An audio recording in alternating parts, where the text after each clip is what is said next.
Yes, thank you. Thank you for coming. This is Amherst Live. I'm your host, Oliver Broudy.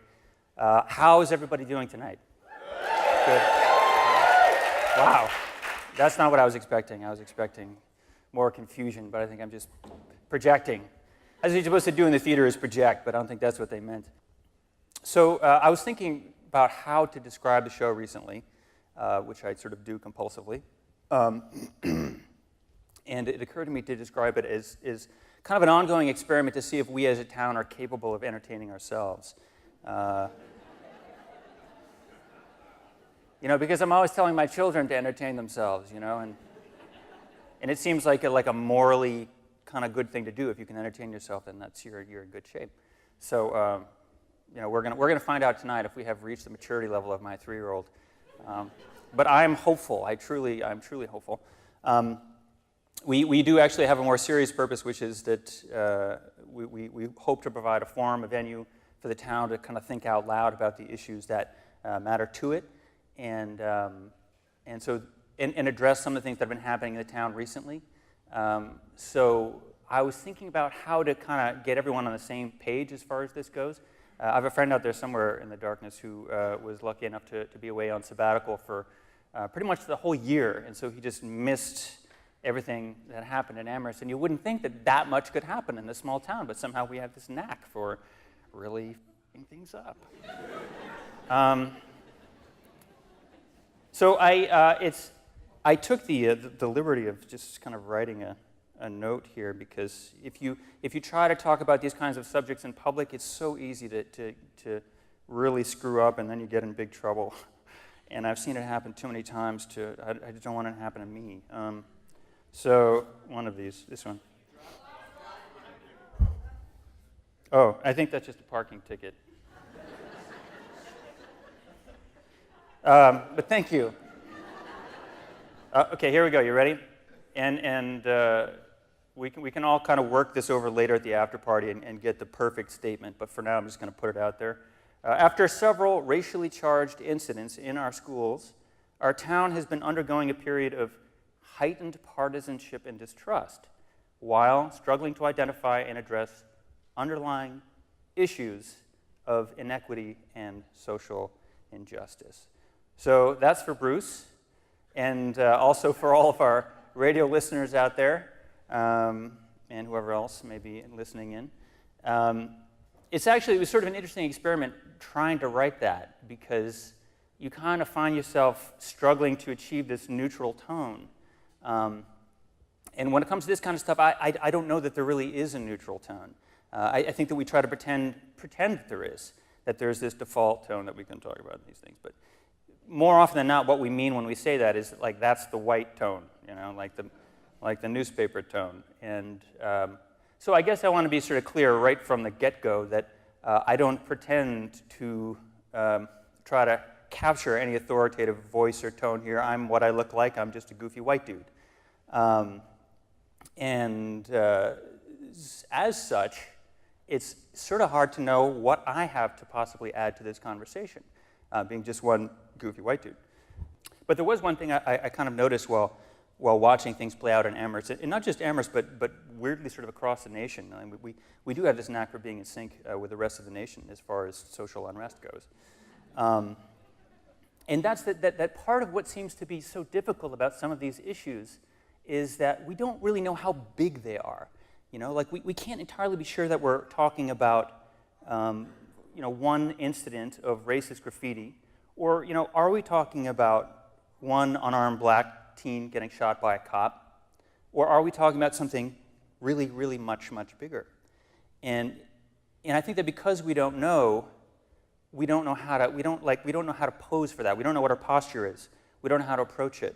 And part of the fear is that actually the issue may be really, really big, bigger than we know how to handle. And so what we do is we back away. And this is what any sort of intelligent person would do, is if there's this enormous challenge here, you just sort of close the shutters. I'm not going in there. I'm not going to deal with it because I know I'm going to get stomped if I do. And it occurs to me that this is sort of what it means these days to be an American citizen, and especially a white American citizen, is you're born into this country with this original sin on your head.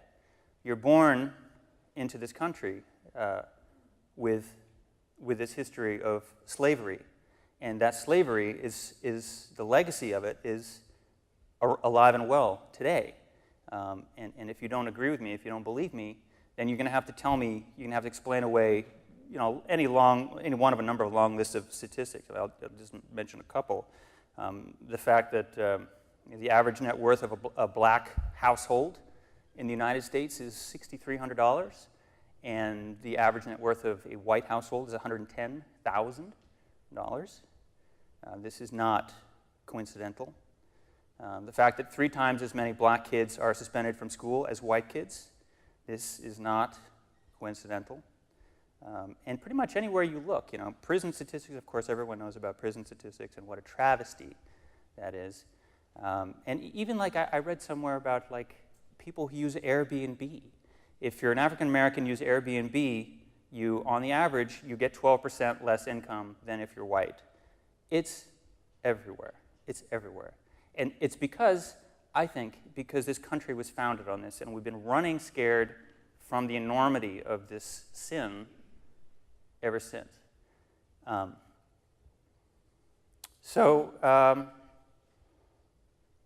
There's always this fear that this history could just kind of rise up over us and just kind of crush us at any time. And I do think that that's why we tend to back away, and especially as New Englanders, as good New England liberal progressives, there's always this feeling if history did rise up and come crashing down over us, that we're not ever entirely sure that we wouldn't deserve it, some part of us, because we believe in justice.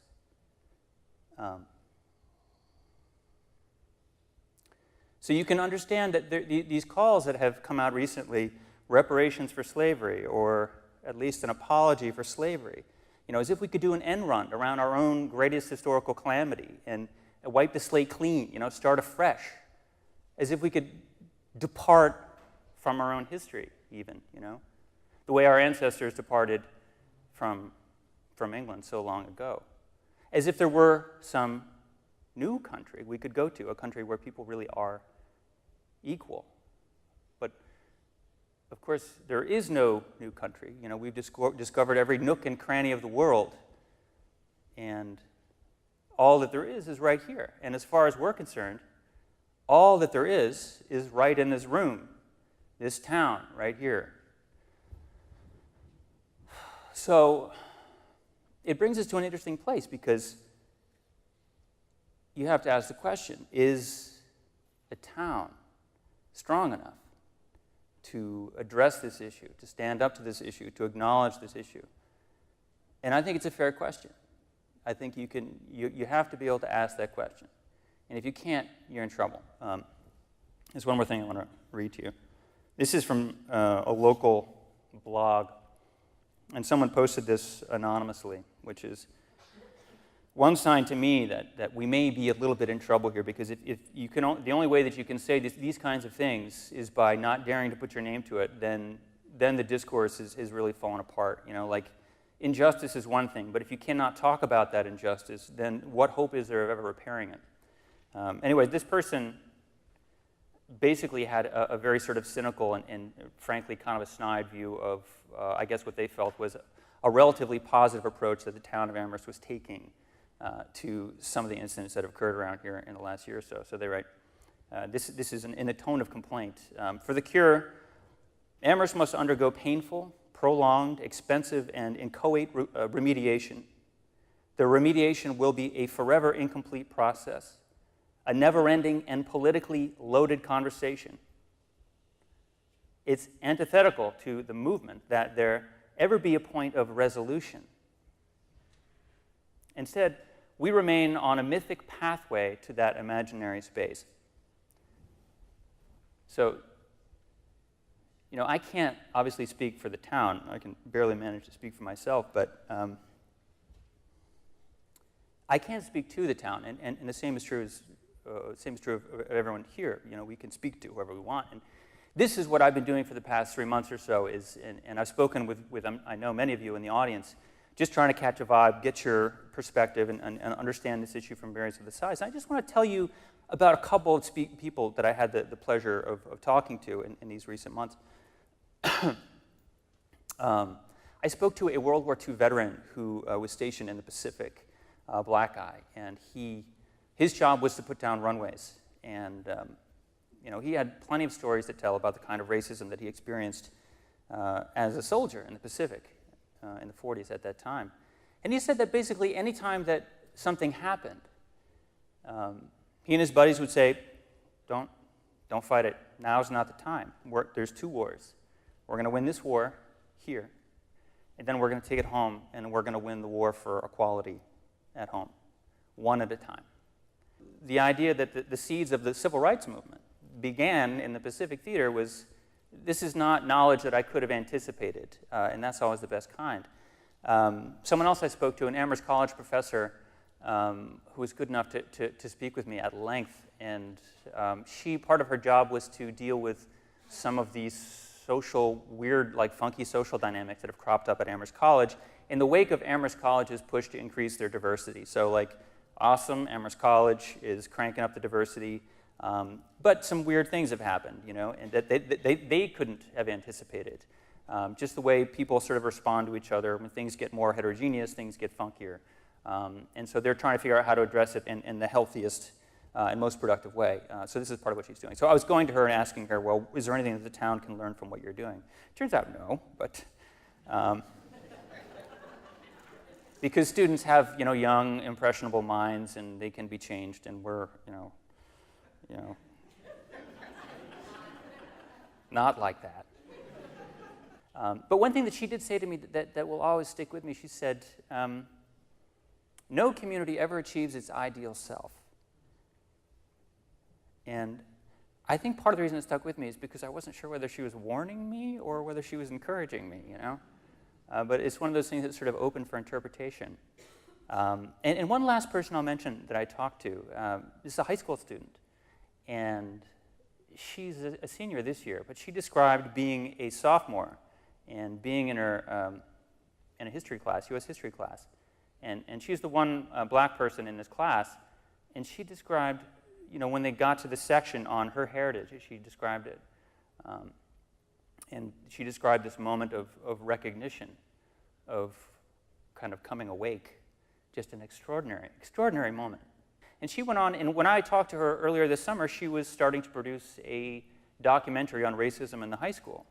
And this is just an awesome young woman and super talented. In fact, we're going to be hearing more from her tonight. She's going to be playing some music for us, and we might be able to talk to her a little bit.